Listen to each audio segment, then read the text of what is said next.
Hello मेरे प्यारे बच्चों, क्या हाल चाल। बढ़िया साहब। बहुत सारे बच्चे टेंशन ले रहे हैं कि सर तबीयत आपकी खराब हो गई, अब क्या होगा, हमारी तैयारी क्या होगी। बच्चों परेशान बिल्कुल ना रहें, तबीयत हमारी ठीक हो गई है। वैसे भी लेट नाइट जागने की वो थोड़ा उसी की वजह से प्रॉब्लम था, सिरदर्दी था, बट अभी एकदम फिट हैं। आपको टेंशन नहीं लेना। वैसे भी जिसके साथ इतने सारे बच्चों का प्यार हो, दुआएं हो, उसे भला क्या हो सकता है। तो चलिए आज के इस वीडियो में हम आपके संपूर्ण किताब से पूरे फिजिक्स में मोस्ट इंपोर्टेंट न्यूमेरिकल को देख लेते हैं। बहुत सारे बच्चों के कमेंट भी आ रहे थे कि सर न्यूमेरिकल लेकर आइए, क्योंकि 70 नंबर के पेपर में बच्चों यूं समझिएगा कि 25 से 30 नंबर का 35 भी हो सकता है, इतने आपके न्यूमेरिकल पूछे जाएंगे हर एक क्वेश्चन पेपर में। और में तो और भी ज्यादा दे जाते हैं, ठीक। इसलिए हमें तैयार रहना है, क्योंकि ज्यादातर तो भाई थ्योरी तो आपने पढ़ा ही होगा, डेफिनेशन तैयार ही किया होगा, और जो भी डेरिवेशन इंपॉर्टेंट है वो तो आप स्टार्टिंग से ही पढ़ते चले आए हो। न्यूमेरिकल में थोड़ा प्रॉब्लम हो सकती है, बट डोंट वरी, आपके प्रीवियस ईयर में कुछ ऐसे न्यूमेरिकल है लगातार पूछे गए जो आपके 3 नंबर में पूछे जाते हैं। चलिए उनको हम देख लेते हैं। पहला क्वेश्चन बच्चों, ये 2000 अगर हम बात करें तो 19 में, मतलब 17 में, 19 में, और उसके बाद ये 21 में और 22 में आया था। 23 में नहीं पूछा गया था, लेकिन ये 3 नंबर वाला क्वेश्चन है, बहुत ही प्यारा सा है। एक 2023 में जरूर आया था, लेकिन यहां पर कुछ और दे दिया था, ए दे दिया था।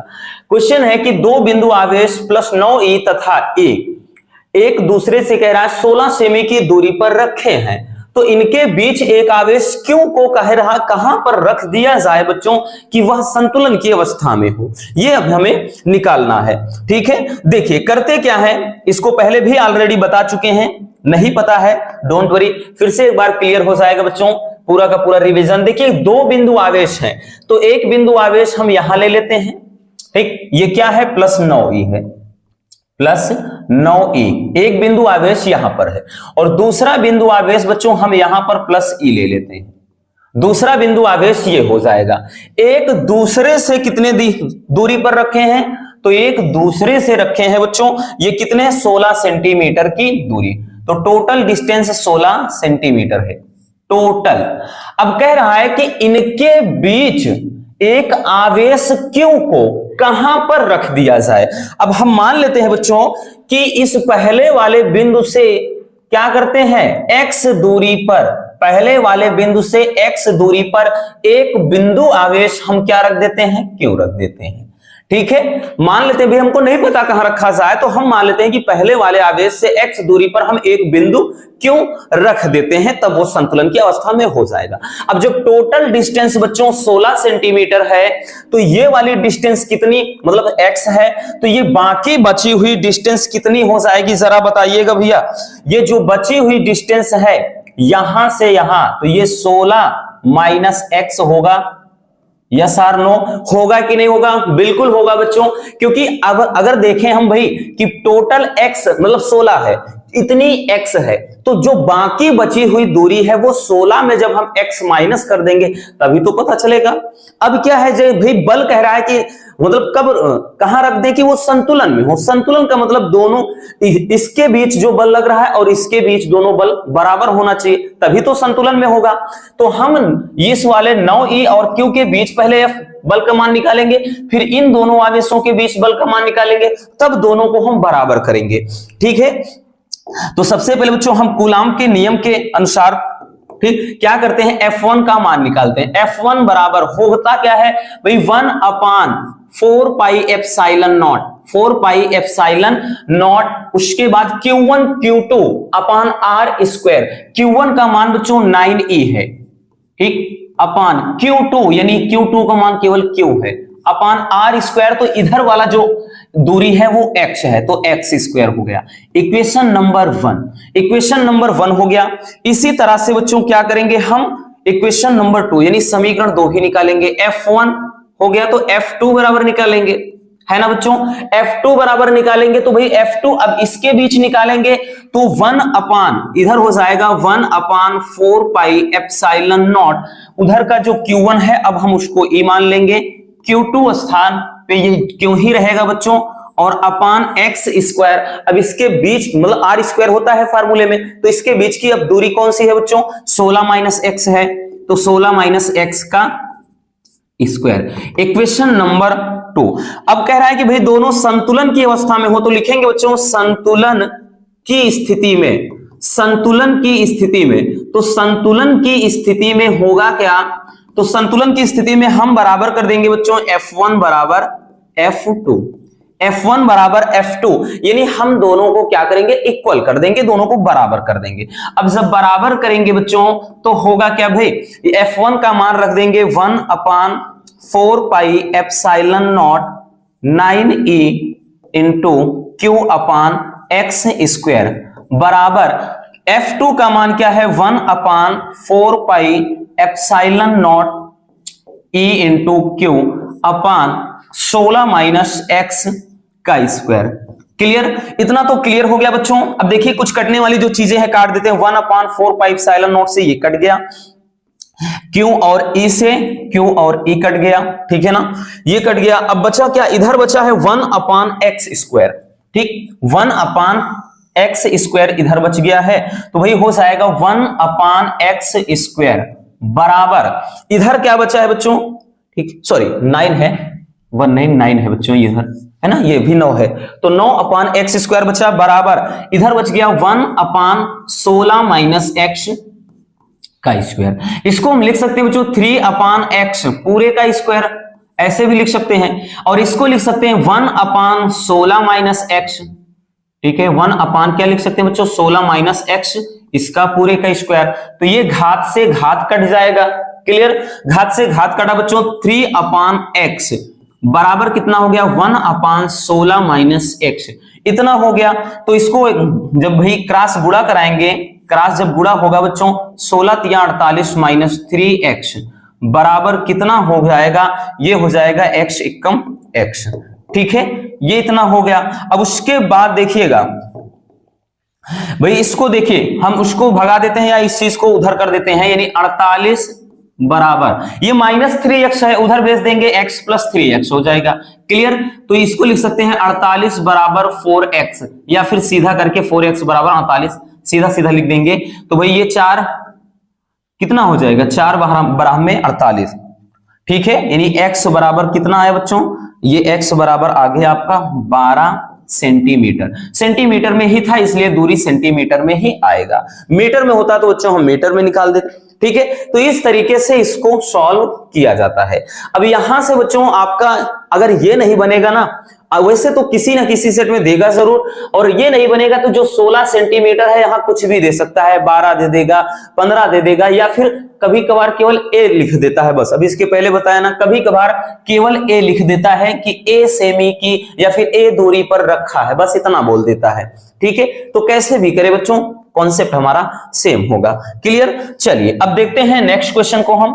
तो समझ में आ गया बच्चों, एक बार अच्छे से देख लेना है, स्क्रीनशॉट करने की जरूरत तो वैसे भी अब नहीं है, बस एक बार कॉन्सेप्ट को अच्छे से समझ गए बस, और कुछ भी ना है, क्योंकि साल भर की पूरी तैयारी तो बच्चों केवल प्रैक्टिस के थ्रू ही होती है, ठीक। चलिए अगला क्वेश्चन देखते हैं। अगला क्वेश्चन देखिए क्या बोल रहा है। अगला क्वेश्चन बोल रहा है कि एक समांतर प्लेट वायु संधारित्र की धारिता 16 पिकोफैरड है। यदि प्लेटों के बीच की दूरी घटाकर 2/3 कर दी जाए तथा उनके बीच परावैद्युत पदार्थ 3 का कोई पदार्थ भर दिया जाए, ठीक, तो कह रहा है कि तब संधारित्र की धारिता क्या हो जाएगी। अब एक चीज ध्यान देना बच्चों, ये वाला जो क्वेश्चन है ये भी मोस्ट इंपोर्टेंट है। 2022 में ये भी आया था, 2023 में ये भी नहीं पूछा गया है, जबकि ये बहुत ही ज्यादा इंपॉर्टेंट आपके धारिता वाले चैप्टर से है। देखिए बोल रहा है कि एक समांतर प्लेट वायु संधारित्र की धारिता, ठीक है, दिया है, वो दिया है धारिता 16 पिकोफैरड, ठीक। तो ये मतलब C का मान दिया है, C का मान कितना दिया है, तो ये 16 पिकोफैरड 16 दिया है, ठीक है ना, कितना 16 पिकोफैरड दिया है। पिकोफैरड, इसको हम फैरड में कन्वर्ट कर सकते हैं, बट पिकोफैरड है, पहले इसके रखते हैं। अब देखिए एक चीज ध्यान देना बच्चों, जो समांतर प्लेट संधारित्र की धारिता होती है, यानी समांतर प्लेट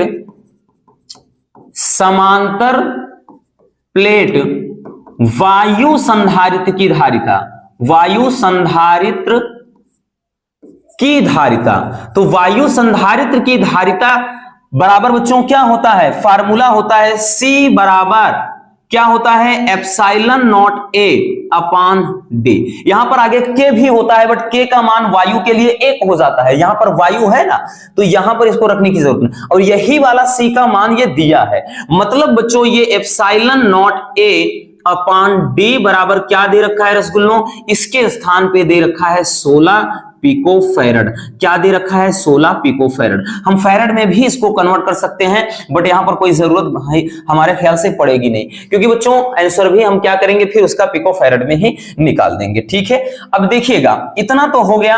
अब आगे आइएगा क्वेश्चन पे।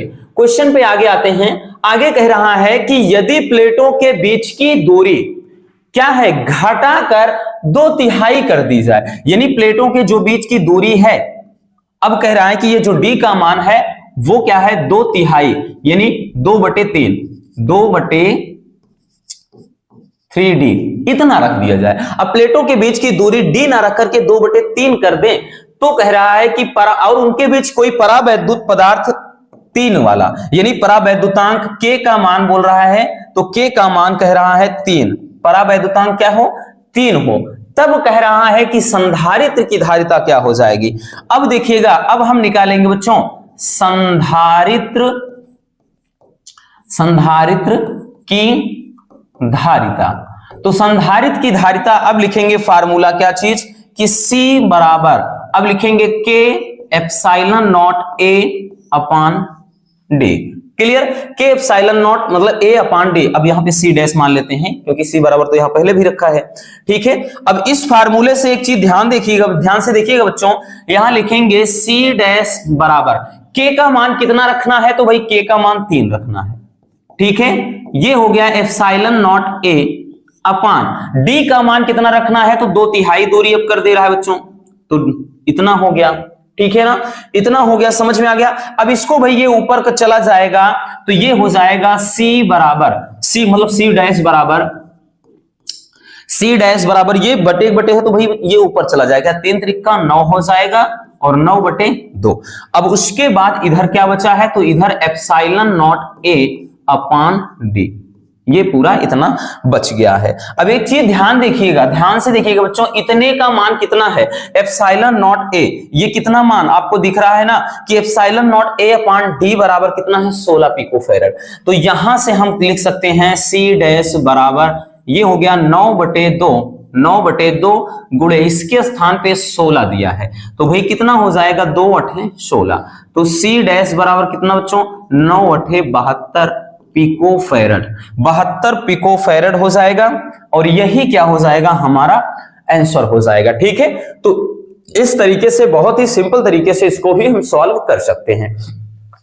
ठीक, अभी देखिएगा यहां पर भाई चाहे 2/3 कर दे, या फिर 1/3 कर दे, या 3/4 कर दे, कुछ भी करे बच्चों, यहां पर कोई भी वैल्यू चेंज कर दे, बट क्या है, कॉन्सेप्ट तो हमारा सेम है। ठीक, तो ये सारे न्यूमेरिकल बहुत ही ज्यादा इंपॉर्टेंट है हर साल, मतलब हमने बताया ना कि इसमें का कुछ और अब की बार 2023 में पिछली बार पूछा गया था, लेकिन बीच में गैप किया है, तो 2024 में किसी ना किसी सेट में ये देगा जरूर। ठीक है, तो आपको इस तरीके से सॉल्व करना है, इसको बहुत ज्यादा टेंशन नहीं लेना है। चलिए अगला क्वेश्चन देखते हैं बच्चों। अगला क्वेश्चन ध्यान से देखिएगा, बोल रहा है कि एक समांतर प्लेट, संधारित्र की प्लेटों का व्यास 8 सेमी है, प्लेटों के बीच वायु भरी है, तो कह रहा है कि यदि इस संधारित्र की धारिता 100 सेमी है, 100 सेमी त्रिज्या के गोले की धारिता के बराबर हो, तो इसकी प्लेटों के बीच की दूरी ज्ञात करना है। फिर से एक बार पढ़ लेते हैं, क्या बोल रहा है कि एक समांतर प्लेट, संधारित्र की प्लेटों का व्यास 8 सेमी है, प्लेटों के बीच वायु भरी है, यदि कह रहा है संधारित्र की धारिता 100 सेमी त्रिज्या के गोले की धारिता के बराबर हो। हाँ, बात समझ में आ गई। तो बोल रहा है प्लेटों के बीच की दूरी। अब एक चीज ध्यान देना बच्चों, समांतर प्लेट संधारित्र की धारिता के प्लेटों का व्यास, मतलब d का मान दे दिया है, d दे दिया है बच्चों व्यास, ठीक है ना, ये मतलब डायमीटर दिया है, इसको कैपिटल D लिखते हैं, तो डायमीटर दे दिया है, व्यास दे दिया है, तो व्यास कितना दिया है 8 सेंटीमीटर। तो दूरी निकाल लेंगे बच्चों, दूरी कैसे निकालेंगे, तो भाई r बराबर क्या होता है, व्यास बटे 2 होता है, व्यास बटे 2 होता है, तो भाई यहां से क्या हो जाएगा, आर बराबर कितना, 8 बटे 2 रखेंगे तो 2 चौके 8, तो आर बराबर कितना आ गया, 8 बराबर आ गया 4 सेंटीमीटर, बट सेमी में नहीं, हमको मीटर में चाहिए, 4 गुणे 10 के घात -2 मीटर। ये आर का मान निकल आया, कितना, आर का मान निकल आया। अब कह रहा है कि प्लेटों के बीच वायु भरी है, तो भाई प्लेटों के बीच जब वायु भरी है तो भाई उसके लिए क्या होगा, प्लेटों के बीच वायु भरी है का मतलब के का मान 1 हो जाएगा। अब यहां पर इससे मतलब नहीं रहेगा, ठीक है। आगे कह रहा है कि इस संधारित्र की जो धारिता है 100 सेमी त्रिज्या के गोले की धारिता के बराबर है। यानी त्रिज्या को, अब देखिए इसको जब हम ये लिखे हैं तो उसको, उस त्रिज्या को कैपिटल आर दर्शा देते हैं, ठीक है। तो कैपिटल आर से दर्शा देते हैं। इसकी त्रिज्या कितनी है बच्चों, 100 सेंटीमीटर। 100 सेंटीमीटर का मतलब क्या है, 1 मीटर, ठीक है ना, क्या है बच्चों, 1 मीटर इतना। अब कह रहा है कि इस गोले की धारिता के बराबर है, तो प्लेटों के बीच की दूरी ज्ञात करना है, यानी आपको निकालना है डी का मान। अब देखिए बच्चों, प्रश्नानुसार हम लिखेंगे कि प्रश्नानुसार according to this question, question के अनुसार, क्वेश्चन हमारा ये बोल रहा है, ध्यान से देखिएगा, क्वेश्चन कह रहा है बच्चों कि समांतर प्लेट संधारित्र की जो धारिता है, अब समांतर प्लेट संधारित्र की धारिता का फार्मूला क्या होता है, एप्सिलॉन नॉट ए, हालांकि यहां पर के होता है, के epsilon not a upon D होता है, ठीक है। बट के का मान तो यहां पर 1 है, तो इससे कोई मतलब नहीं, तो डायरेक्टली हम इसको ऐसे भी लिख सकते हैं, epsilon not a upon D. तो समांतर प्लेट संधारित्र की जो धारिता है बच्चों, ये कह रहा है कि इतने त्रिज्या की गोले की धारिता के बराबर है। और विलगित गोलीय चालक की धारिता के लिए फार्मूला क्या होता है, तो C बराबर 4 पाई एप्सिलॉन नॉट इंटू, यहां पर R होता है बट यहां पर हमने कैपिटल R माना है, तो हम कैपिटल R भी लिख सकते हैं। तो ये क्या हो जाएगा बच्चों, ये हो जाएगा कितना, 4 pi epsilon not into capital R. जब कैपिटल आर माना है तो वही हम रखेंगे। ये प्रश्न के अकॉर्डिंग बोल रहा है क्वेश्चन में। अब देखिएगा बच्चों, अब हम करते क्या है भाई, हमको ए नहीं पता है, तो सबसे पहले हम करेंगे क्या, ए का मान भी निकाल लेते हैं। तो ए बराबर क्या होता है भाई, ए बराबर होता है पाई आर स्क्वायर, ए बराबर पाई आर स्क्वायर। तो यहां से हो जाएगा, पाई को रहने देते हैं, आर का मान कितना है, तो भाई आर का मान ये है, तो 4 गुणे 10 के घात -2 का स्क्वायर, तो ये हो जाएगा बच्चों 16 पाई, ठीक है, 16 पाई गुणे 10 के घात कितना, -4, ये मीटर स्क्वायर। तो ये क्षेत्रफल भी आ गया, ठीक है, क्या आ गया बच्चों, क्षेत्रफल आ गया। अब देखिएगा भाई, अब क्या करेंगे हम, बहुत सिंपल तरीके से लगाएंगे, एप्सिलॉन नॉट इंटू ए। तो यहां पर क्या हो जाएगा, ये एक मिनट, हाँ, एप्सिलॉन नॉट इंटू ए का मान कितना है, तो भाई ए का मान हमने निकाल दिया 16 पाई गुणे 10 के घात -4 अपान कितना हो जाएगा, डी। तो डी तो निकालना ही है, बराबर इधर 4 पाई है, तो लिख लिया बच्चों इधर कितना, 4 पाई, ठीक है, 4 पाई इंटू एप्सिलॉन है गुणे कैपिटल आर का मान 1 दे रखा है ना, ये देख सकते हैं 1 मीटर निकाल लिया हमने। और नीचे क्या है भाई, इसमें नीचे कुछ भी नहीं है। अब देखिएगा, कुछ कटने वाली जो चीजें हैं काट देते हैं, एप्सिलॉन नॉट से एप्सिलॉन नॉट कट गया। अब देखिए पाई से पाई कट गया बच्चों, 4 चौकम 16, ये भी कट गया, ठीक है ना। इधर क्या बचा, 1 बचा है।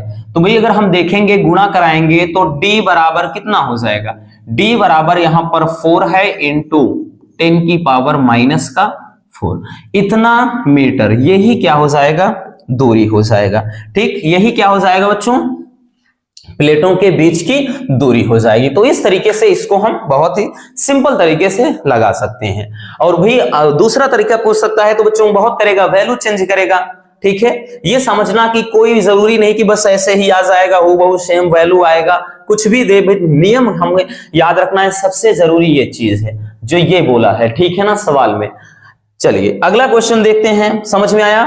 नेक्स्ट क्वेश्चन की तरफ चलते हैं बच्चों। अगला क्वेश्चन देखते हैं क्या है, सारे के सारे आपके रिपीटेड और इंपॉर्टेंट क्वेश्चन है न्यूमेरिकल में। एक तांबे के तार की लंबाई खींचकर 3 गुनी कर दी जाती है। तार को एक नियत विभवांतर के स्रोत से जोड़ने पर कह रहा है कि तार के प्रतिरोध, तार की प्रतिरोधकता, मुक्त इलेक्ट्रॉन के अनुगमन वेग पर क्या प्रभाव पड़ेगा, ये हमारा क्वेश्चन है। अब देखिए बच्चों, ये क्वेश्चन भी प्रीवियस ईयर के 1-2 साल से नहीं पूछा गया है, लेकिन इंपॉर्टेंट बहुत ही ज्यादा है। देखिए कह रहा है कि तांबे के तार की लंबाई खींचकर 3 गुना कर दी जाती है। मतलब जब गुना गुनी की बात आए बच्चों तो ये n होता है, याद रखना। कितना गुना कर रहा है? 3 गुना कर दे रहा है। तो तार के एक नियत विभवांतर के स्रोत से जोड़ने पर प्रतिरोध में क्या प्रभाव पड़ेगा? सबसे पहला पूछ रहा है बच्चों प्रतिरोध, ठीक, यानी प्रतिरोध का मान पूछ रहा है। अब देखिएगा बच्चों, प्रतिरोध के लिए हमने एक फार्मूला बताया, जब भी प्रतिरोध पूछे तो एक फार्मूला बताया था, नया प्रतिरोध बराबर, ठीक, गुना का स्क्वायर या फिर n इन स्क्वायर गुणे पुराना प्रतिरोध। ये फार्मूला आप अपने माइंड में अच्छे से स्टोर कर लेना, ठीक है। इस पे अब कैसे भी क्वेश्चन बने, जब गुना गुनी वाला आएगा आप आराम से इसी पे लगाओगे। नया प्रतिरोध मतलब हम r डैश मान लेते हैं, r डैश बराबर n स्क्वायर, n का मतलब गुना का स्क्वायर, भाई 3 का स्क्वायर।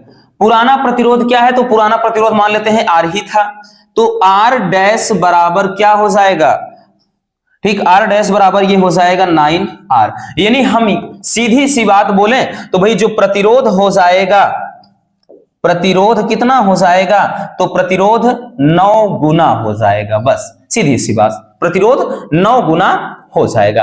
क्लियर? तो ये पहला हो जाएगा। अब दूसरा चीज पूछ रहा है कि तार की प्रतिरोधकता, दूसरा पूछ रहा है कि बच्चों प्रतिरोधकता, हालांकि ये बहुत ज्यादा डिफिकल्ट नहीं होता, बस समझना है। तार की प्रतिरोधकता पूछ रहा है। देखिए प्रतिरोधकता बच्चों नियत रहेगी। अब आप कहेंगे क्यों? तो इसका रीजन है बच्चों, इसका रीजन ये है कि प्रतिरोधकता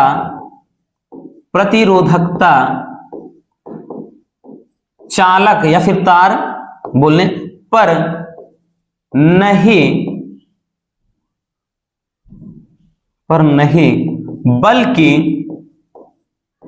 बल्कि इसके पदार्थ की प्रकृति पर निर्भर करता है।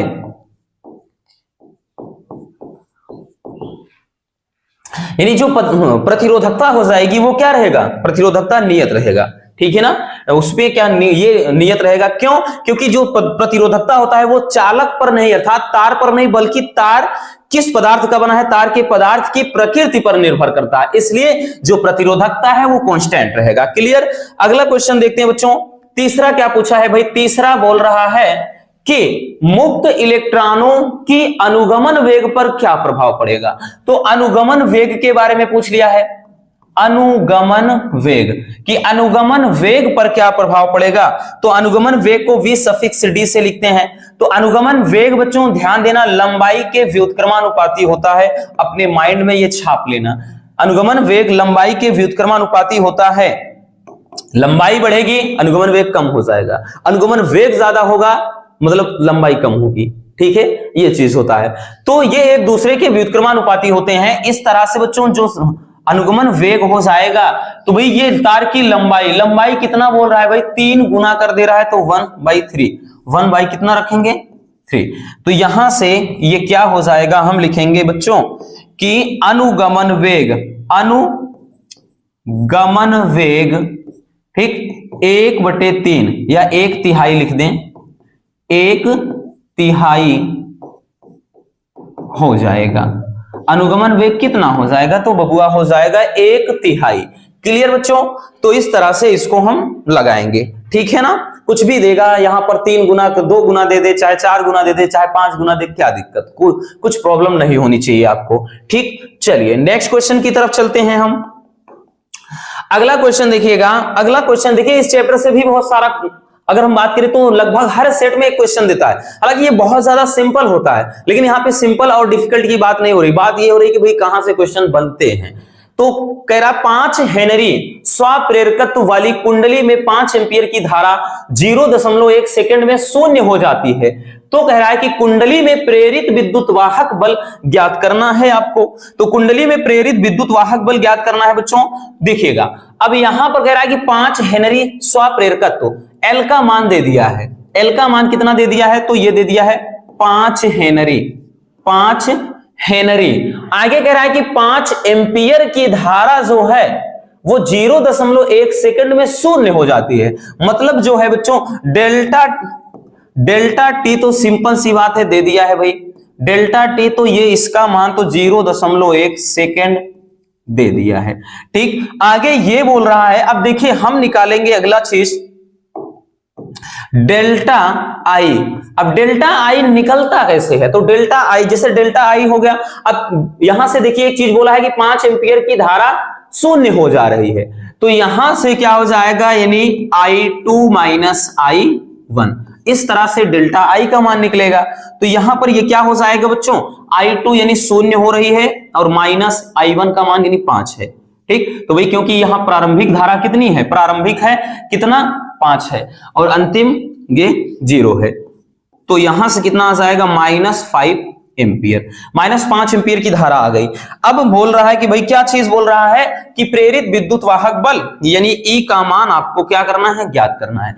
फार्मूला क्या होता है बच्चों, E बराबर माइनस का L delta I upon delta T, ये फार्मूला होता है। स्वप्रेरण गुणांक अन्योन प्रेरण होता है तो फार्मूले में यहां पर क्या हो जाता है, M हो जाता है, M। ठीक है ना, याद रखना। तो यहां पर स्वप्रेरण की बात कर रहा है। अब देखिएगा क्या हो जाएगा बच्चों, E बराबर माइनस L का मान कितना दिया है, तो भाई 5 हेनरी दिया है, गुणे डेल्टा I का मान कितना है, तो माइनस का 5 दिया है बच्चों, अपॉन डेल्टा T का मान 0.1 सेकेंड। तो E बराबर कितना हो जाएगा, तो भाई ये माइनस माइनस गायब वैसे भी हो जाएगा और ये 25/0.1, या फिर इसको लिखना चाहेंगे भाई अगर ऊपर नीचे हम 10 का गुणा कर देते हैं, क्योंकि एक अंक के बाद दशमलव है, तो ऊपर तो 250 हो गया, नीचे 1 ही रहेगा, यानी 250 वोल्ट। ठीक, यही क्या हो जाएगा 250 वोल्ट, यही प्रेरित विद्युत वाहक बल हो जाएगा। समझ में आया? तो इस तरीके से इसको सॉल्व करना है, बहुत सिंपल होता है। तो एक बार तो आपका ये दे देगा बच्चों, ऐसे कोई भी कुछ भी देगा, I बराबर दे देगा 2 + 3 T ऐसे करके दे देगा, तो हमको DI अपान ऐसे DI अपान, या चाहे यहाँ पे DI लिखिए चाहे डेल्टा I लिखिए, ठीक, तो DI अपान DT निकालना होता है अवकलन करके, उसको भी बताया है। तो ये वाला भी क्वेश्चन पूछा जाता है। ठीक है, इस टाइप का कोई समीकरण जब दे करके पूछ लिया जाए। ठीक है, चलिए अब देखते हैं नेक्स्ट क्वेश्चन को। अगला क्वेश्चन ये आपका क्या है, अल्टरनेटिंग करंट प्रत्यावर्ती धारा से है। प्रत्यावर्ती धारा में वैसे तो 5 नंबर का भी एक क्वेश्चन बनता है LCR सर्किट पर या LR सर्किट पर, कल भी अभी हम जो पूरा का पूरा पैटर्न बता रहे थे उसमें बताया था एक क्वेश्चन। बाकी वैसे भी बच्चों 5 नंबर वाले जो न्यूमेरिकल है ना, आप एक बार लास्ट टाइम देख लेना उनको, हम यही बोलेंगे। ठीक, और वैसे भी बच्चों आपके लिए जो मतलब 1 शॉट जितने भी हैं, जो प्लेलिस्ट बनाया है, 2 नंबर वाला क्वेश्चन, 3 नंबर वाला क्वेश्चन, और उसके बाद जो 1 नंबर का भी पूरा है, और साथ ही इंपॉर्टेंट न्यूमेरिकल, उनको जरूर देख लेना। और 5 नंबर वाले जो बहुत सारे बच्चे परेशान हो रहे थे कि सर वीडियो कहां है उनकी, तो उसके लिए अलग से प्लेलिस्ट है जिसमें निगमन अकेले है। 5 नंबर वाला निगमन अलग से बच्चों, थोड़ा नीचे आपको लिंक मतलब उसकी प्लेलिस्ट मिल जाएगी। तो ऊपर बच्चे ढूंढ रहे हैं, थोड़ा नीचे आप जाएंगे ना तो निगमन पूरा है। ठीक है, 12th फिजिक्स निगमन 2024, तो उसमें पूरा निगमन देख लेना। ठीक, चलिए अब देखिएगा बच्चों, कह रहा है कि किसी परिपथ में धारा तथा वोल्टता का समीकरण निम्नलिखित है। ये I बराबर दे दिया है धारा समीकरण और V बराबर एक वोल्टता समीकरण। ठीक, तो इसमें पूछ लिया है धारा का शिखर मान, धारा का वर्ग माध्य मूल मान, आवर्त काल, या फिर धारा तथा वोल्टता के बीच कालांतर, ये इतना चीज निकालना है। अब देखिए इसको सॉल्व कैसे करेंगे, तो सबसे पहले बच्चों इसको हम समीकरण से तुलना करते हैं। ये धारा का समीकरण दिया है I बराबर जब इसको देखिए लिखेंगे, इस वाले समीकरण की बात कर रहे हैं, I बराबर I0 sin ओमेगा t, और उसके बाद प्लस यहां पर हम फाई लिखेंगे। ठीक, अगर इससे तुलना करते हैं, ठीक है ना, यहां फाई 1 लिख देते हैं। ठीक, इस तरह से अगर हम इससे तुलना करते हैं तो यहां पर आपको कुछ चीजें सामने आपके निकल कर आएंगी बच्चों कि I0 बराबर कितना है, तो I0 बराबर कंपेयर करेंगे तो ये 3.5 है। ठीक, अगर ओमेगा बराबर यहां से कंपेयर करेंगे बच्चों तो ओमेगा बराबर कितना है, तो ओमेगा बराबर भी आपके सामने कुछ निकल कर आएगा। ओमेगा बराबर कितना है, 600 28 है। अब उसके बाद फाई 1 बराबर अगर हम कंपेयर करेंगे तो फाई 1 बराबर कितना है बच्चों, तो फाई 1 बराबर कितना है 30 अंश। तो ये चीज सामने निकल कर आया जब हमने इससे तुलना किया। अब इसी तरह से v वाला भी है, इसी तरह से बच्चों क्या है ये v वाला, v से भी जब तुलना करेंगे तो v बराबर जब v not sine omega T minus 5 लिखेंगे, ठीक, तो v नॉट का मान कितना हो जाएगा, ये 28 दिख रहा है आपको। इसी तरह से इसमें भी ओमेगा का मान कितना हो जाएगा, तो 628 हो जाएगा। और इसमें जो फाई 2 का मान हो जाएगा वो माइनस का 30 अंश। क्लियर हुआ? तो जिस तरह से इसमें उसी तरह से ये v नॉट वाले में इस वाले समीकरण में भी सब चीज पता चलेगा। अब निकालना क्या है भाई, चलिए आते हैं उस पर। पहला क्वेश्चन पूछ रहा है कि धारा का शिखर मान, धारा का शिखर मान। अब देखिए बच्चों शिखर मान, अब धारा का जो शिखर मान होता है, शिखर मान को आई नॉट से लिखते हैं। आई नॉट बराबर कितना होगा, तो निकालने की जरूरत ही ना है। क्यों? वो इसलिए क्योंकि ये आई नॉट पूरा का पूरा पहले से ही सीधा सा दे दिया है। तो आई नॉट बराबर कितना, 3.5 एम्पियर। भाई यही पहला आंसर हो गया, है ना आसान, इसमें कुछ करना पड़ा कुछ भी नहीं। अब दूसरा चीज निकालते हैं बच्चों। दूसरी चीज क्या है, तो दूसरा क्या पूछ रहा है भाई, ठीक, इसको थोड़ा देखिए दूसरी चीज क्या पूछ रहा है, तो दूसरा चीज पूछ रहा है धारा का वर्ग माध्य मूल मान। ठीक, धारा का वर्ग माध्य मूल मान। अब देखिए धारा का वर्ग माध्य मूल, जैसे धारा का शिखर मान पूछा, अगर वोल्टता का शिखर मान पूछता तब कितना होता, तब आंसर 28 हो जाता। अब धारा का वर्ग माध्य मूल मान पूछ रहा है तो यहां पर वोल्टता का वर्ग माध्य मूल मान भी पूछ सकता है। तो आई आर एम एस बराबर फार्मूला क्या होता है, आई आर एम एस, यानी ये रूट मीन स्क्वायर होता है। तो आई आर एम एस बराबर आई नॉट बाई रूट 2 हो जाएगा। इसी फार्मूले से लगाएंगे बच्चों। अगर वोल्टता वाला पूछता वोल्टता का वर्ग माध्य मूल मान, तो यहां पे वी आर एम एस बराबर वी नॉट बाई रूट 2 लिखते। क्लियर? अब यहां से क्या करेंगे बच्चों, हम इसको लगाएंगे तो आई आर एम एस बराबर आई नॉट का मान कितना निकाला है, तो यही है 3.5 और नीचे रूट 2। ठीक, बस इतना आंसर लिख देना बच्चों, इतना एम्पियर, यही हम कहेंगे, आगे कोई मतलब नहीं है। नहीं तो आप लिखना चाहते हैं रूट 2 का मान रखिए फिर इसको काटिए, तो यहां पर लिखकर बगल हो जाएंगे तो ज्यादा बेहतर होगा। ठीक, उलझना नहीं है हमको। चलिए तीसरा क्वेश्चन क्या पूछ रहा है बच्चों, तीसरा पूछ रहा है आवर्तकाल। तीसरा क्या बोल रहा है कि आवर्तकाल, आवर्तकाल पूछ रहा है। आवर्तकाल बोले तो टी का मान, तो कैपिटल टी बराबर होता है 2 पाई अपान ओमेगा। यहां से आवर्तकाल निकालेंगे। आवर्तकाल के लिए करेंगे क्या बच्चों, टी बराबर भाई 2 पाई अपान ओमेगा का मान कितना है बच्चों, ओमेगा का मान 628 है, 628। या फिर बच्चों एक चीज ध्यान देना, इसको 2 और पाई का मान 3.14 हो जाता है, 628। ठीक, काट देते हैं इसको भाई, 2 3 6, 2 कम 2, 2 चौके 8, ये कट गया पूरा। अब इसको भाग देंगे बच्चों, देखिए अगर इसको हम भाग देंगे तो t बराबर हमारे सामने क्या निकल कर आएगा, ये तो एकदम सिंपल है, पूरा पूरा कट जाएगा। इसको मतलब ये पूरा अगर देखेंगे पूरा का पूरा जब कट जाएगा तो ये 0.01 इतना हो जाएगा। ठीक है ना, इतना सेकेंड। ठीक, ये आवर्त काल हो जाएगा। ठीक है, इस तरह से हम आवर्त काल निकाल लेंगे। क्लियर हुआ बच्चों? चलिए अब अगला क्वेश्चन देखते हैं। अगला इसी में क्या पूछा था, 4 नंबर पे कह रहा धारा तथा वोल्टता के बीच कलांतर। अब कलांतर पूछा है। ठीक, चौथा चीज पूछा है कलांतर। तो कलांतर बराबर होता क्या है बच्चों, तो यहां पर डेल्टा फाई बराबर ऐसे करके हम लिखेंगे फाई 1 माइनस फाई 2। ठीक, फाई 1 माइनस फाई 2 यानी दोनों के बीच के कलाओं का अंतर, कलांतर, कलाओं का अंतर यानी कलांतर।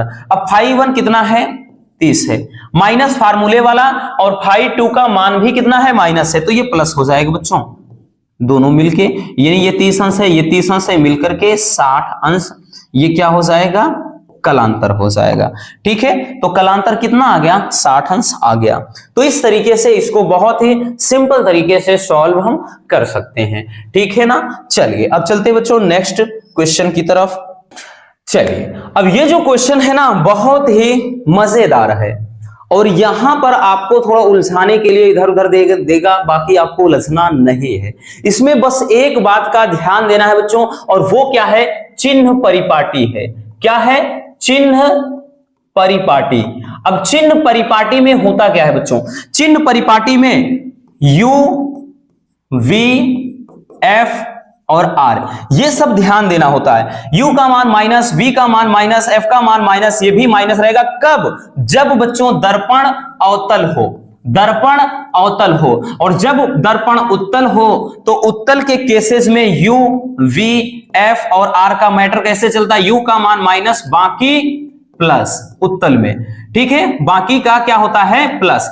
हाँ, एक चीज और होता है बच्चों, इसमें एक चीज और, I और O का भी मान मैटर करता है। तो I और O भी ये जनरली प्लस ही होते हैं, लेकिन ये माइनस कब हो सकता है, I का मान माइनस तब होगा जब वास्तविक प्रतिबिंब बोलेगा, या इनमें भी कोई मान माइनस इधर उधर तब हो सकता है जब वास्तविक शब्द आएगा, ठीक। और M का मान भी माइनस और प्लस कब होता है, M जब आभासी हो, ठीक, तब प्लस का रखेंगे।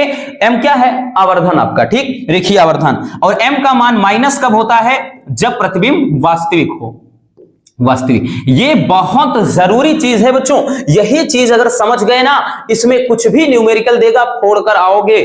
क्योंकि बच्चों ये चैप्टर अब की बार नया ऐड हुआ है, इसके पहले बहुत पहले था, लेकिन बीच में हटा दिया, फिर से जोड़ दिया। परावर्तन यानी जो आपका गोली है ना, कि मतलब जो अवतल क्या कहते हैं बच्चों, गोली पृष्ठ पर प्रकाश का परावर्तन, और दूसरा दर्पण, ये चैप्टर है। तो डेफिनेटली 100% श्योर है क्वेश्चन इसमें का देगा भाई, इसीलिए तो आया है। तो ये चिन्ह परिपाटी आपको अच्छे से पता होना चाहिए। अब चलिए चलते हैं क्वेश्चन की तरफ। क्वेश्चन हमारा क्या बोलता है कि 2 सेमी लंबी एक वस्तु अवतल दर्पण के सामने 16 सेमी की दूरी पर रखी है, और कह रहा है कि दर्पण द्वारा इसका वास्तविक प्रतिबिंब 3 सेमी लंबा बनता है, तो प्रतिबिंब की स्थिति तथा फोकस दूरी ज्ञात करना है। देखिए बच्चों, जब भी लंबी कहे या इतनी ऊंची कहे, तो जब इतनी ऊंची वस्तु, लंबी वस्तु कुछ भी कहे, तो वो हमेशा O का मान होता है। और इतना लंबा प्रतिबिंब बनता है तो वो I का मान। और इतनी दूरी पर कोई वस्तु रखी है, या कोई किताब रखी है, या कोई मोमबत्ती रखी है, जब रखी है शब्द जहां लिखा हो जिसके पीछे, वो U का मान होता है। ये अपने माइंड में हमेशा से स्टोर कर लेना। अब देखिए 2 सेमी लंबी एक वस्तु, तो ये वस्तु की लंबाई मतलब O का मान दे दिया बच्चों। O का मान कितना है, तो ये सॉरी माइनस नहीं होगा बल्कि 2 सेमी लंबी, ठीक, ये क्योंकि वस्तु ऋणात्मक थोड़ी ना होगी यहां पर।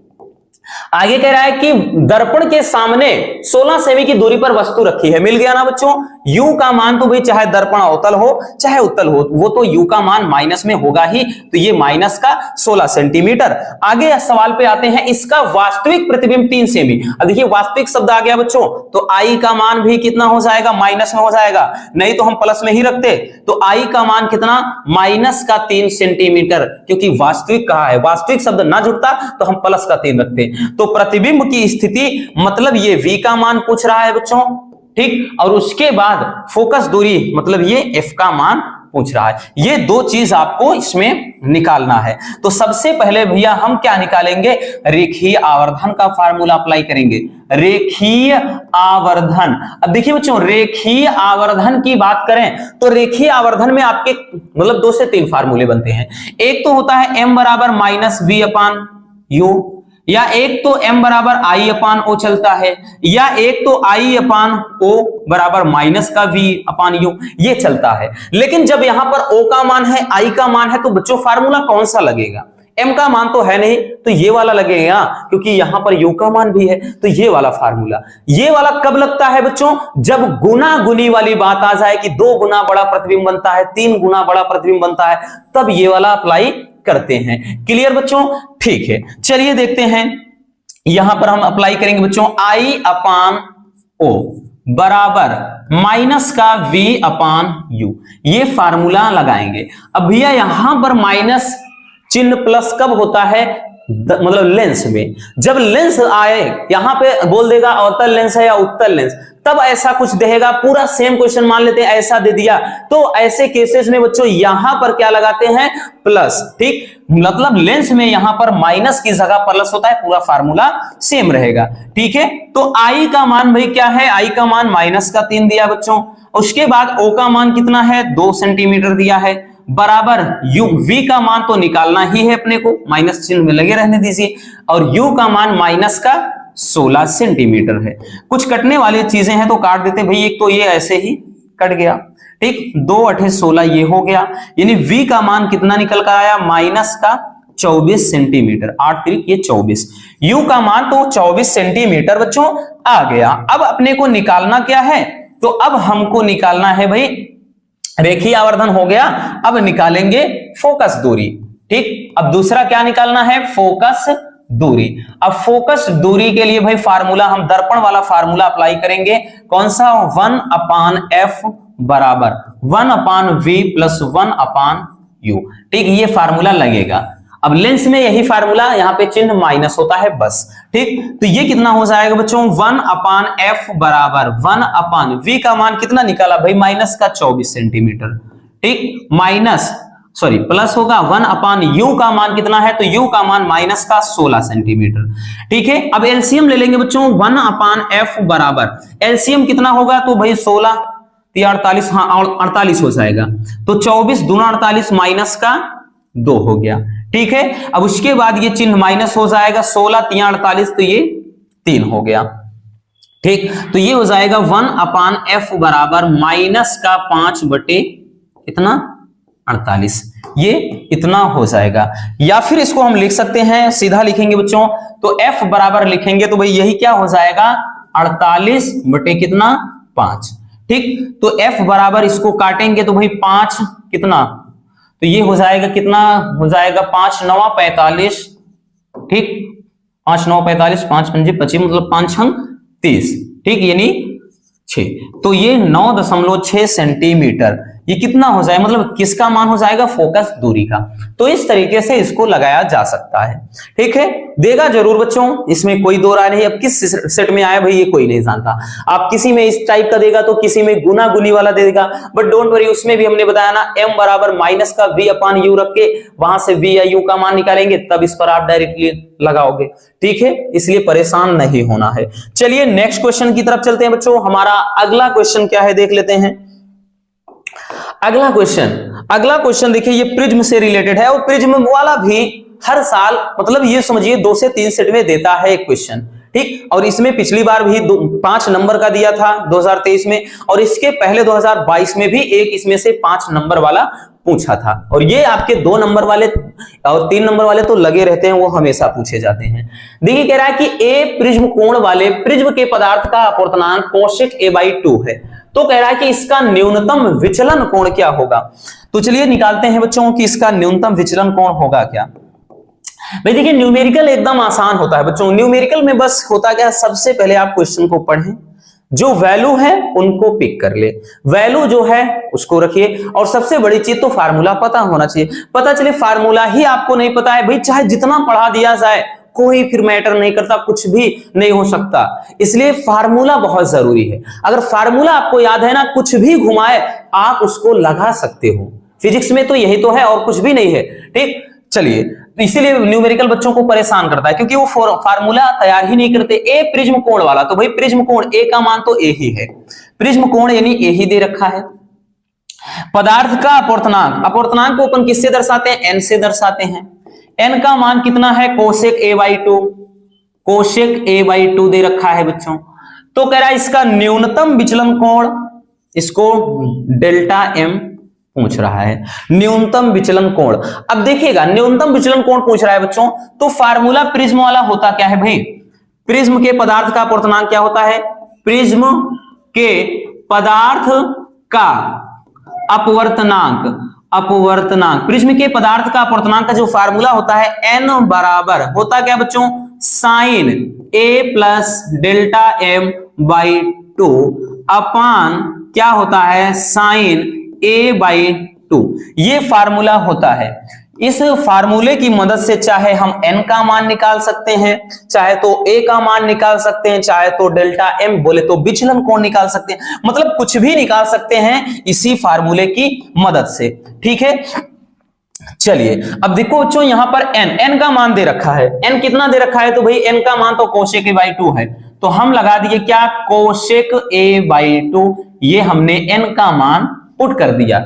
अब ये इधर का पूरा जो बचा है बच्चों, क्या बचा है, sine A plus delta M by 2 है, और उसके बाद अपान साइन ए बाई 2 है। अब एक चीज ध्यान देना बच्चों, कोसेक थीटा बराबर 1 अपान साइन थीटा भी होता है ना। तो कोसेक थीटा को अपन लिखेंगे क्या बच्चों, 1 अपान, इसको लिख सकते हैं साइन ए बाई 2 बराबर क्या हो जाएगा बच्चों, इधर लिखेंगे sine A plus delta M by 2 और अपान कितना हो जाएगा, साइन ए बाई 2। ठीक है, देखिए कटने वाली चीजें काट देते हैं, ये तो भाई कट गया, ये तो कट गया एकदम सीधा सीधा। अब बचा क्या है बच्चों, ये तो पूरा का पूरा कट गया, यहां पर एक बचा, एक बराबर sine A plus delta M by 2, इतना बचा बच्चों। अब एक कितने अंश का मान है, तो साइन 90 डिग्री का, यानी साइन 90 अंश का मान होता है, तो इसको लिखेंगे बच्चों साइन 90 अंश, क्योंकि तभी तो साइन गायब होगा, नहीं तो पड़ा रहेगा। तो ये हो जाएगा कितना, sine A plus delta M by 2, इतना हो गया। अब यहां से भी भाई जब हम कंपेयर करते हैं बच्चों, तो ये से ये फिनिश हो गया। अब बचा क्या है, तो इधर क्या बचा बच्चों, इधर तो 90 बच गया है, 90 अंश बराबर ये a plus delta M by 2 हो गया। अब क्रॉस इसका हम क्या करेंगे, गुणा करा देंगे, इसका हम क्या करते हैं, क्रॉस गुणा करा देते हैं। तो ये क्या बनेगा भाई, इधर बन जाएगा, इसको गुणा करेंगे तो मतलब लिख सकते हैं a प्लस डेल्टा एम बराबर लिख सकते हैं 9 दूना 18 यानी 180 अंश। बट चाहिए अपने को क्या, डेल्टा एम यानी न्यूनतम विचलन कोण चाहिए। डेल्टा एम बराबर क्या हो जाएगा बच्चों, ये 180 अंश माइनस ए। ठीक है, 180 अंश माइनस ए, यही क्या हो जाएगा, हमारा राइट आंसर हो जाएगा। तो इस तरह से अब देखिए इस पे बच्चों, इस फार्मूले पर बहुत सारे क्वेश्चन बनते हैं। यहां पर अपवर्तनांक जरूरी नहीं यही देगा, यहां पर कुछ भी दे सकता है, इसके स्थान पर मतलब आपका कुछ ना कुछ दे देगा, उसके बाद यहां पर ए का मान बदल देगा, या एन का मान आपको जैसे √2 वगैरह दे देगा, या फिर यहां पर ए का मान जैसे 60 दे देगा। तो मतलब कुछ भी आगे पीछे घुमाए उससे क्या मतलब, हमें तो अपने फार्मूले से मतलब, कॉन्सेप्ट से मतलब है। दुनिया भाई कुछ भी करे, क्या करे, कितना भी घुमाए, हमको नहीं घूमना है। ठीक है, चलिए तो इस तरह से इसको हम बहुत ही इजीली सॉल्व कर सकते हैं। चलिए बच्चों नेक्स्ट क्वेश्चन की तरफ चलते हैं। हमारा अगला क्वेश्चन देखिए, खगोलीय दूरदर्शी 2023 में बच्चों बात करें तो इसमें से भी 3-4 सेट में क्वेश्चन पूछे गए थे। इसमें से तो एक आपका जो किरण आरेख वाला बोलेगा बच्चों, सबका किरण आरेख जरूर देख लेना क्वेश्चन बैंक में, क्योंकि इसमें किरण आरेख ही पूछता है और दूसरा पूछता है तो इसका मतलब रेखीय आवर्धन का फार्मूला। ठीक, यानी वो क्या करता है, आवर्धन क्षमता। ठीक है, चलिए अब देखिए यहां पर कह रहा है कि एक खगोलीय दूरदर्शी की आवर्धन क्षमता 15 है, तो तथा कह रहा है अभिदृश्यक व नेत्रिका के बीच की दूरी 80 सेमी है। यदि दोनों लेंस उत्तल हो तो उनकी अलग अलग फोकस दूरी ज्ञात कीजिए। देखिए इसको बहुत ही सिंपल तरीके से हम लगाएंगे बच्चों। ये बोल रहा है कि दूरदर्शी की आवर्धन क्षमता, दूरदर्शी की आवर्धन जो क्षमता है ये किसका मान दिया है, तो ये दिया है बच्चों m का मान। आवर्धन क्षमता दे रखा है कितना, तो ये दे रखा है 15। ठीक, अब सवाल में कह रहा है कि अभिदृश्यक व नेत्रिका की फोकस दूरी, ठीक, के बीच की फोकस दूरी, इसके बीच की फोकस दूरी दिया है, तो यानी FO प्लस FE। FO क्या होता है बच्चों, अभिदृश्यक लेंस की फोकस दूरी, FE क्या होता है, नेत्रिका की फोकस दूरी या अभिनेत्र की फोकस दूरी, और ये दोनों जो मिला कर दिए हैं, ठीक है, यानी FO प्लस FE ये जो मिला कर दिया गया है बच्चों, ये दिया है कितना, 80 सेंटीमीटर। 80 सेंटीमीटर दूरी दे रखा है। तो कह रहा है कि अगर दोनों उत्तल हो तो अलग अलग फोकस दूरियां ज्ञात करना है, मतलब आपको अलग से FO का मान भी निकालना है बच्चों और FE का मान भी निकालना है। चलिए निकालते हैं, किस तरह से निकालेंगे। देखिए हम इसको बहुत ही सिंपल तरीके से सॉल्व कर सकते हैं, इसमें तो दिक्कत बिल्कुल भी नहीं होनी चाहिए। तो एक फार्मूला अप्लाई करेंगे, फार्मूला जो आवर्धन वाला होता है बच्चों, m बराबर FO अपान FE, m बराबर FO अपान FE। इसी फार्मूले की मदद से हम क्या करेंगे, इसका निपटारा करेंगे। ठीक, तो m बराबर तो दे रखा है बच्चों 15, बराबर ये हो जाएगा FO अपान FE। तो यहां से हो गया FO बराबर कितना, 15 FE। इसको दे देते हैं कोई समीकरण, इक्वेशन नंबर 1, मतलब इसको देते हैं इक्वेशन नंबर 1, इसको नहीं। ठीक है, ये हो गया है इक्वेशन नंबर 1। तो हमने FO बराबर 15 FE निकाल लिया। अब लिखेंगे बच्चों समीकरण 1 से। अब समीकरण 1 में है क्या, तो समीकरण 1 में भी हम क्या करेंगे, ये पुट करेंगे। समीकरण 1 है FO plus FE, FO plus FE बराबर कितना बच्चों, 80 सेंटीमीटर। क्लियर, मतलब यहां पर देखेंगे तो FO प्लस FE बराबर 80 दिया है, तो FO बराबर हमने कितना निकाला है, 15 FE। तो FO के स्थान पर हम 15 FE पुट कर देंगे, है ना बच्चों। और ये FE आपका रहेगा बराबर कितना है, तो ये बराबर आपका 80 है। ठीक है, तो भाई ये कितना, 15 1 16 FE बराबर हो गया आपका 80। ठीक, कितना, 80 काट देते हैं ना, 16 पंजे 80, तो FE का मान कितना आ गया, 5 सेंटीमीटर। FE यानी नेत्रिका की जो फोकस दूरी आ गई बच्चों, कितना, 5 सेंटीमीटर। अब इसका मान चाहे आप समीकरण 1 में रख के निकाल लें या फिर आप यहां से निकाल लें, तो हमको पता है, हम लिखेंगे बच्चों चूंकि देखिए है क्या, अब देखिए FO बराबर, चूंकि FO बराबर है क्या, 15 FE है ना, तो FE का मान भी अब निकाल चुके हैं, तो FE का मान यहां पर हम पुट कर देंगे। FO बराबर भाई 15 FE का मान कितना है, 5 है, तो FO बराबर कितना, 75 सेंटीमीटर, एकदम सीधे तरीके से। और वैसे भी भाई हमको पता है जब टोटल 80 सेंटीमीटर है और जब एक 5 निकल आया तो दूसरा वैसे भी कितना होगा, 75 हो जाएगा।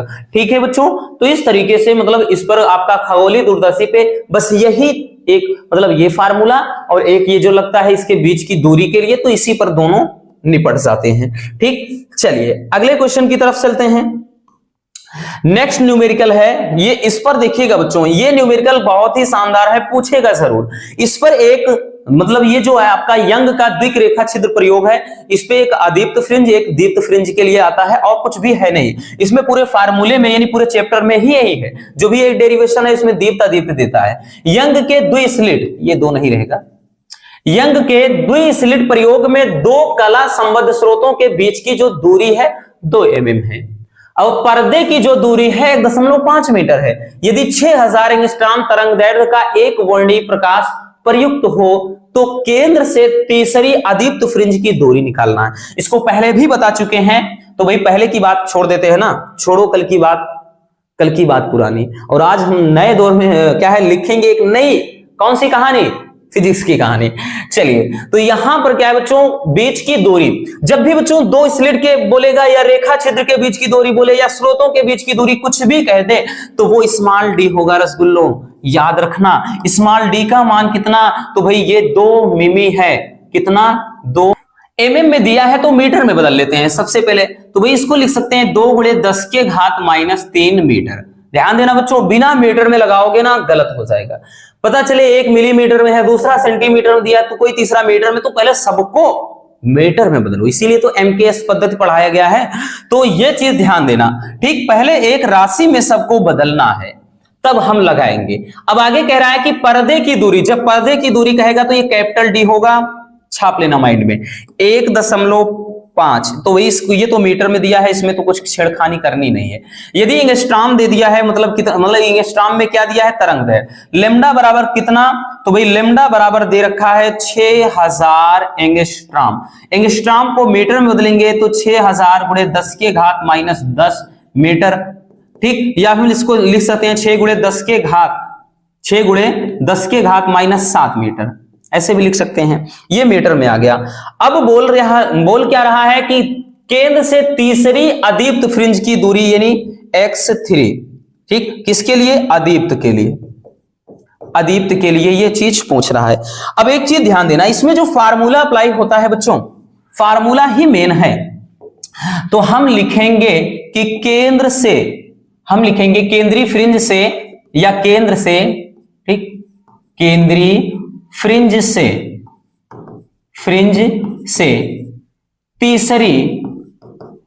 तीसरी अदीप्त फ्रिंज की दूरी, अदीप्त फ्रिंज की दूरी। अदीप्त फ्रिंज की दूरी अब निकालेंगे तो देखिए फार्मूला जो इसका होता है बच्चों x3 बराबर m-1/2, ठीक, m-1/2 लेमडा इंटू डी अपान स्मॉल डी, ये फार्मूला होता है। और ये फार्मूला अपने जहन में एकदम अच्छे से छाप कर रख लेना। अब इसमें भी आपका दो होता है, दो ही क्वेश्चन बनता है, एक अदीप्त दूसरा दीप्त। जब दीप्त की बात करेगा बच्चों तो दीप्त में यहां पर अगर इसी का पूछ लेता तीसरी दीप्त फ्रिंज तो हम x3 तब भी लिखते दीप्त के लिए, लेकिन यहां पर केवल m इंटू लेमडा डी अपान डी हो जाता बस। तो दीप्त अदीप्त में क्या अंतर है समझ में आ गया बच्चों। तो यहां पर दीप्त में केवल आगे m लग जाता है, तो यहां अदीप्त पूछा है। अब देखिएगा इसको सॉल्व करेंगे तो भाई x3 बराबर 3 का मतलब तीसरी दस आ रहा है, तो m का मान तो वही रखेंगे, वही तीसरा, ठीक, क्योंकि m का मान क्या रखेंगे तो m का मान 3 रखेंगे, यहां पे समझ लेना, ठीक है। वो जो m का मान है वो 30 जो दिया है वो तीसरी के लिए दिया है, तो m का मान 3। अब यहां से कितना हो जाएगा बच्चों 1/2 हो गया। अब उसके बाद लेमडा का मान 6 गुणे 10 के घात -7 हो गया, d का मान 1.5 हो गया, और नीचे के स्मॉल d जो है 2 गुणे 10 के घात -3 हो गया यहां से, ठीक। अब हम क्या करेंगे बहुत ही सिंपल तरीके से निपटाएंगे। x3 बराबर 3 दूनी मतलब 6 में से 1 गए 5/2 हो गया बच्चों, गुणे ये कितना हो जाएगा तो ये हो जाएगा, देखिए इसको ऊपर भगा देते हैं, ऊपर भगाएंगे तो ये हो जाएगा 6 गुणे 10 के घात 6 गुणे ये 1 मिनट ये 6 गुणे ये ऐसा करते हैं इसको पहले ये 15 छक्का कितना 90 कर देते हैं, तो ये 9 अकेले आएगा, एक अंक पे भाई 15 छक्के 90, एक अंक के बाद दशमलव, ठीक, ठीक है ना। अब उसके बाद कितना हो जाएगा 10 के घात ये -7 है, ये ऊपर 3 जाएगा तो ये +3 जाएगा यहां पर, तो भाई +3 हो जाएगा, तो 10 के घात कितना बचेगा भाई 7 में से 3 गए तो 10 के घात माइनस का केवल 4 बचेगा। और नीचे कितना है बच्चों तो नीचे केवल और केवल 2 है, ठीक है। तो इसको अब आगे सॉल्व जब करेंगे, आगे जब सॉल्व करेंगे तो ये कितना हो जाएगा x3 बराबर अब देखिएगा इसको तो भाई 2 दूना 4, 2 दूना कितना हो गया 4। अब 4 में अगर हम 9 का भाग मतलब 9 में 4 का भाग लगाएंगे या 5 9 45 कर देते हैं, 45 गुणे 10 के घात -4 हो गया, और नीचे कितना है 2 दूना 4 हो गया, तो x3 बराबर ये हो जाएगा 11 चौके 44 हो गया, ठीक है ना। अब उसके बाद भाई 11 चौके 44 कितना बचा 1 बचा, दशमलव लगाएंगे तो उसके बाद वो 10 हो जाएगा, तो 4 दूना 8 ये 5 और गुणे 10 के घात -4, या x3 बराबर लिख सकते हैं 1.2 मतलब 1.125 गुणे 10 के घात कितना हो सकता है भाई, आगे जब भी दशमलव ले जाते हैं तो घात में प्लस करते हैं तो ये -3 इतना मीटर हो जाएगा, ठीक है, इतना मीटर हो जाएगा। तो इस तरीके से इसको सॉल्व कर सकते हैं, बहुत ज्यादा डिफिकल्ट है नहीं। आप डायरेक्टली भी काट सकते थे, डायरेक्टली मतलब इस तरह से, तो ये हो जाता आपका कैसे जैसे 15 छक्के ये मतलब 2 दूना 4 हो गया, 4 इसको करते 4 15 में 60, 15 15 में 225, 1125 हो जाएगा, फिर डायरेक्टली आप कर सकते थे। तो मतलब इसको थोड़ा तोड़ लिख कर सॉल्व करेंगे तो और भी ज्यादा आसान होगा, ताकि आप कंफ्यूज ना हो। बाकी आपको जिस तरह से करना होगा, जैसा आप कैलकुलेशन कर सकते हैं वो बेस्ट है, कोई दिक्कत ना, ठीक। थोड़ा लंबा जाएगा क्या हुआ बच्चों, लेकिन आराम से लगाएंगे तो। चलिए अगला क्वेश्चन देखते हैं। देखिए अगला क्वेश्चन क्या बोल रहा है कि 2 तरंगों की तीव्रताओं का अनुपात 16:1 है। यदि दोनों तरंगे व्यतिकरण करती हों तो परिणामी तरंग की अधिकतम व न्यूनतम तीव्रताओं का योग निकालना है। इसमें 2 या 3 फार्मूले इसमें भी हैं और सब पे करवा चुका है भाई, हम करवा चुके हैं, बाकी बताएंगे भी अभी कि कौन से फार्मूले पर लगता है। पहले इसको निपटाते हैं। 2 तरंगों की तीव्रताओं का अनुपात दिया है, तो यानी ये है I1 और उसके बाद रेशियो I2, ये इनका दोनों का रेशियो दिया है कितना, ये 16:1 दे दिया है, यानी 16:1। यदि दोनों तरंगे व्यतिकरण करती हो तो परिणामी तरंग की अधिकतम तथा न्यूनतम तीव्रताओं का अनुपात निकालना है बच्चों। तो देखिए सबसे पहले भाई फार्मूला हम लगाएंगे। सबसे पहले बच्चों हम यहां पर देखिए पूछ क्या रहा है, I मैक्सिमम पूछ रहा है, अनुपात I मिनिमम ये पूछ रहा है। तो सबसे पहले तो फार्मूला हम अप्लाई करेंगे क्या चीज, I1 अपान I2 बराबर एक फार्मूला होता है A1 square upon A2 square. अगर आयाम पूछता, क्या पूछता बच्चों, आयाम पूछता, तब तो हम डायरेक्टली यहीं से A का मान निकालकर बगल हो जाते, लेकिन ये क्वेश्चन 3 नंबर वाला है तो भाई ये इतना आसान होने वाला है नहीं और कठिन भी नहीं है। तो सबसे पहले भाई हम क्या करेंगे, इसको I1 का मान कितना है बच्चों 16 दिया है, I2 का मान कितना 1, क्योंकि ये I1 का मान है और ये I2 का मान है। ठीक, तो ये 16/1 हो गया, तो इसको लिख सकते हैं A1 का स्क्वायर अपान A2 का स्क्वायर। ठीक, या फिर इसको हम कैसे कर सकते हैं, इसको हम आगे जब करेंगे हल बच्चों तो इसको लिख सकते हैं हम 4, ठीक, 4 का स्क्वायर लिख सकते हैं अपान 1 का स्क्वायर कर सकते हैं, बराबर क्या है, ये A1 का स्क्वायर है और ये A2 का स्क्वायर है। या फिर इसको ऐसे लिख सकते हैं 4/1 पूरे का स्क्वायर, बराबर इसको कैसे लिख सकते हैं बच्चों, तो ये लिख सकते हैं A1 अपान A2, ये पूरे का स्क्वायर लिख सकते हैं। तो भाई घात से घात कट गया, तो A1 अपान A2 बराबर कितना आया 4/1। मतलब यहां से अगर हम देखें बच्चों तो A1 का मान 4, A2 का मान 1। अब कह रहा है कि इसके अधिकतम व न्यूनतम तीव्रताओं का अनुपात आपको निकालना है। तो इसके लिए एक फार्मूला कौन सा अप्लाई होगा बच्चों, तो इसके लिए जो फार्मूला होता है I maximum upon I minimum. ठीक, यानी ये अधिकतम और न्यूनतम तीव्रताओं का जो अनुपात होता है तो ये होता है A1 प्लस A2 का whole square upon A1 minus A2 का होल स्क्वायर। ठीक है, ये चीज, तो यहां से ये कितना हो जाएगा, ये हो जाएगा बच्चों A1 प्लस A2, A1 का मतलब ये 4 और 1, तो 4 प्लस 1 का स्क्वायर। ठीक है, और नीचे क्या हो जाएगा भाई A1 माइनस A2 यानी 4 माइनस 1 का स्क्वायर, नीचे कि 4 माइनस 1 का स्क्वायर।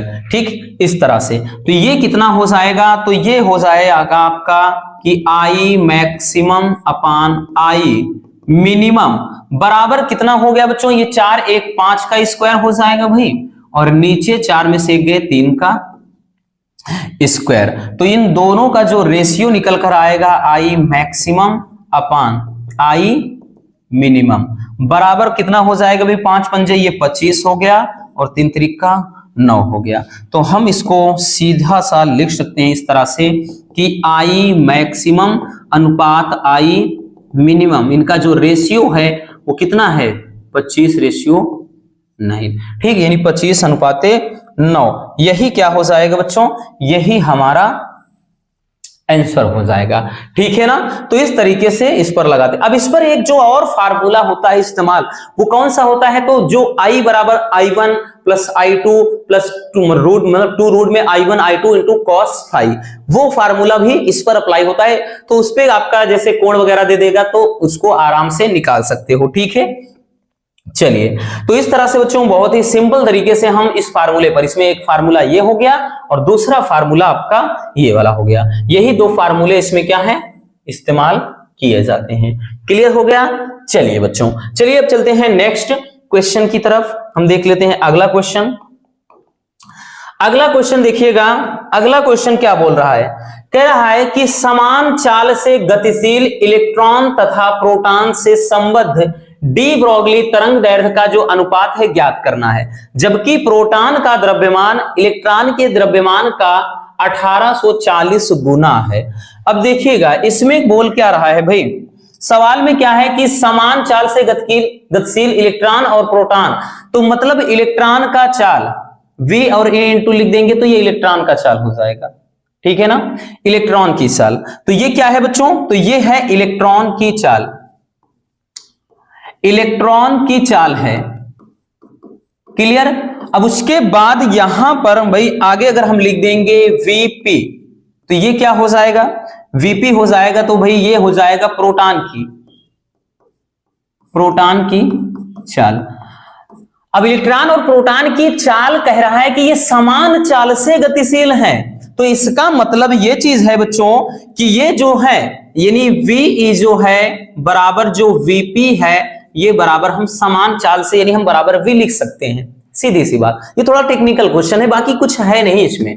बोल रहा है कि प्रोटॉन का द्रव्यमान, तो भाई प्रोटॉन का द्रव्यमान आगे सवाल में बोल दिया बच्चों कि जो प्रोटॉन का द्रव्यमान है वो इलेक्ट्रॉन के द्रव्यमान का 1840 गुना है। तो मान लेते हैं कि भाई जो इलेक्ट्रॉन का द्रव्यमान है, इलेक्ट्रॉन का जो द्रव्यमान है वो कितना है, तो इलेक्ट्रॉन का द्रव्यमान है तो भाई हम m इंटू ई लिख सकते हैं, इलेक्ट्रॉन का द्रव्यमान।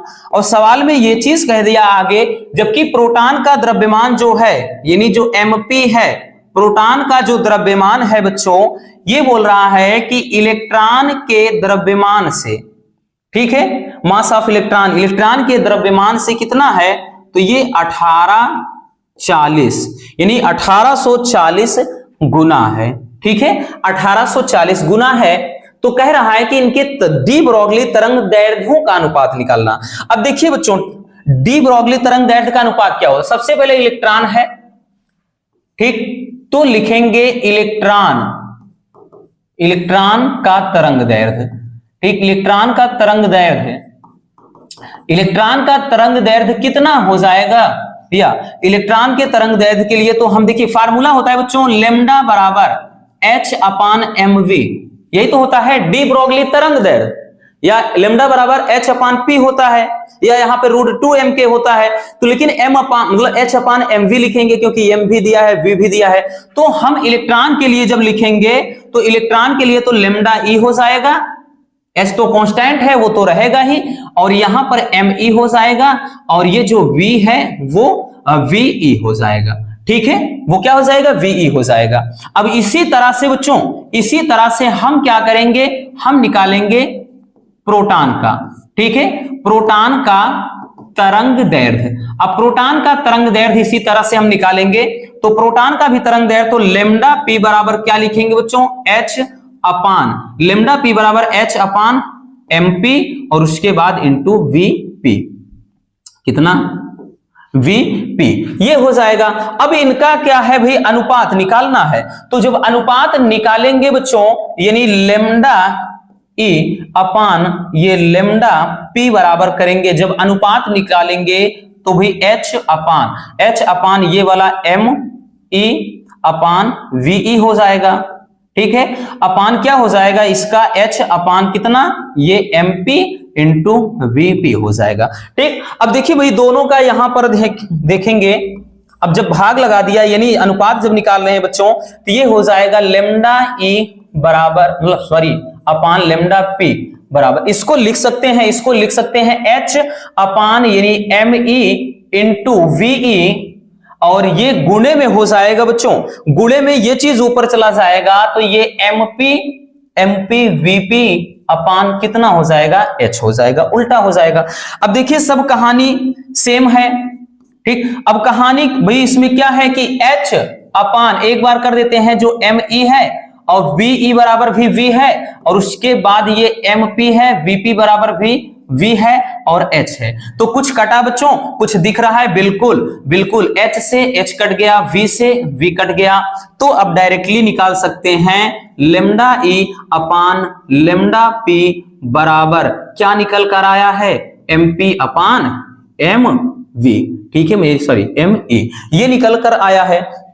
अभी MP का मान कितना दिया है, MP का मान कितना दिया है बच्चों, तो MP का मान दिया है 1840 ME, और नीचे ME है ही, ठीक है, तो यहां से ME भी कैंसिल हो गया।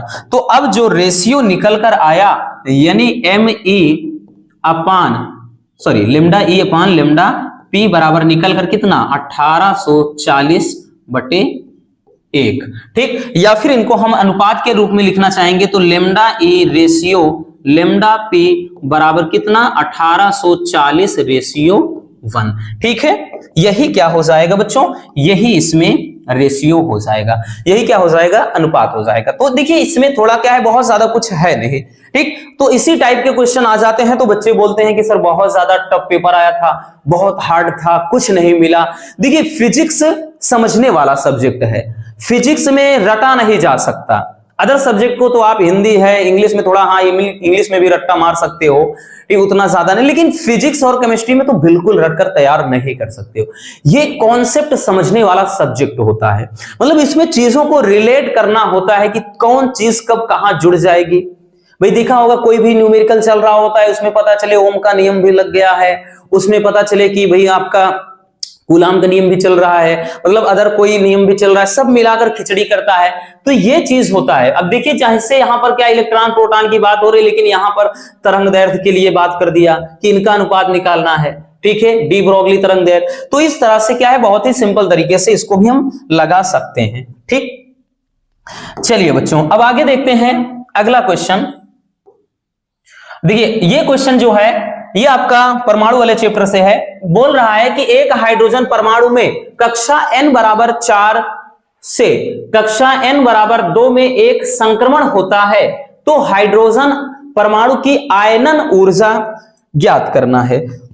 देखिए बच्चों आयनन ऊर्जा ज्ञात करना है तो ये आपका दिया एक फार्मूला होता है, एक फार्मूला होता है को इसको डायरेक्ट लगा सकते हैं, En बराबर माइनस का 13.6, ठीक है, अपान n स्क्वायर। ये फार्मूला होता है बच्चों, इलेक्ट्रॉन वोल्ट में ये रहता है, ठीक, या फिर मतलब वो रखने के बाद डायरेक्टली यही बनता है, ठीक। अब इससे अगर हम निकालेंगे तो सबसे पहले भाई हम En यानी फोर्थ कक्षा के लिए, चौथी कक्षा के लिए निकालेंगे जब, तो ये माइनस का 13.6 अपान ये 4 का स्क्वायर, ठीक है।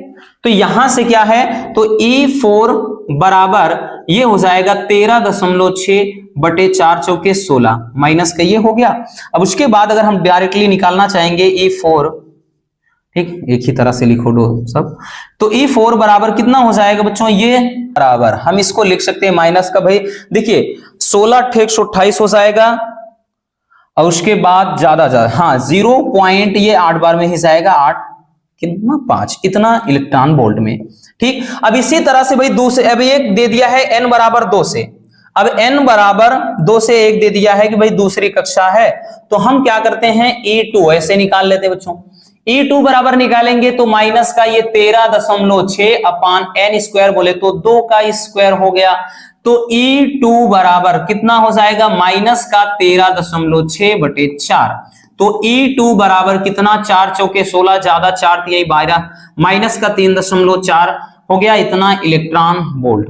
अब कह रहा है कि आयनन ऊर्जा, तो डेल्टा E बराबर कैसे निकालेंगे भाई, डेल्टा E मतलब ये ऊर्जा दोनों का अंतर, तो ये है E4 और ये क्या है माइनस का E2 है, ठीक। तो इस फार्मूले की मदद से हम बहुत ही सिंपल तरीके से अंतर निकालेंगे, तो हो जाएगा बच्चों डेल्टा E बराबर E4 का मतलब कितना है, माइनस का 0.85, माइनस कितना हो जाएगा E2 का मान, भाई ये माइनस का ऑलरेडी है, ये माइनस फार्मूले का प्लस हो गया 3.4 हो गया, ठीक, 3.4 हो गया।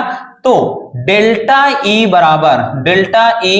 बराबर ये कितना हो जाएगा भाई, ये अगर देखेंगे 5 और उसके बाद यहां पर बचा कितना, तो भाई हो गया 1 मिनट, ठीक, 9 में से 4 गए 5, हाँ 2.55 ना इलेक्ट्रॉन वोल्ट, ठीक है, ये इतना इलेक्ट्रॉन वोल्ट ये क्या हो जाएगा, हमारा आंसर हो जाएगा। तो इस तरह से आप इसको भी, इसमें भी बच्चों ज्यादातर आयनन ऊर्जा पूछा जाता है, ठीक है, तो कैसे निकालना होगा इस तरह से आपको, या आवृत्ति वगैरह भी पूछ लेता है डायरेक्ट इसमें, तो इस तरह से आप बहुत ही सिंपल तरीके से इसको लगा सकते हैं। तो बस आज के इस वीडियो में इतना ही। उम्मीद है ये वीडियो आपके लिए काफी ज्यादा हेल्पफुल रही होगी। अगर वीडियो पसंद आई हो तो प्यार से एक लाइक जरूर कर देना। Love you, bye bye, take care. मिलते हैं किसी और शानदार टॉपिक के साथ, फिर कोई और वीडियो लाएंगे, उसमें पूरा आपका ज्यादातर थ्योरी वाले को भी निपटा देंगे। टेंशन नहीं लेना, एकदम फ्रेश माइंड से, टेंशन के साथ या फिर प्रेशर के साथ पढ़ाई नहीं करना बच्चों, ऐसे पढ़ाई नहीं होती है। एकदम भाई ठंडे दिमाग से और मजे में पढ़ो, बस सब कुछ फोड़कर आओगे, ठीक है ना। चलिए, और हाँ एक प्यारा सा कमेंट जरूर कर देना।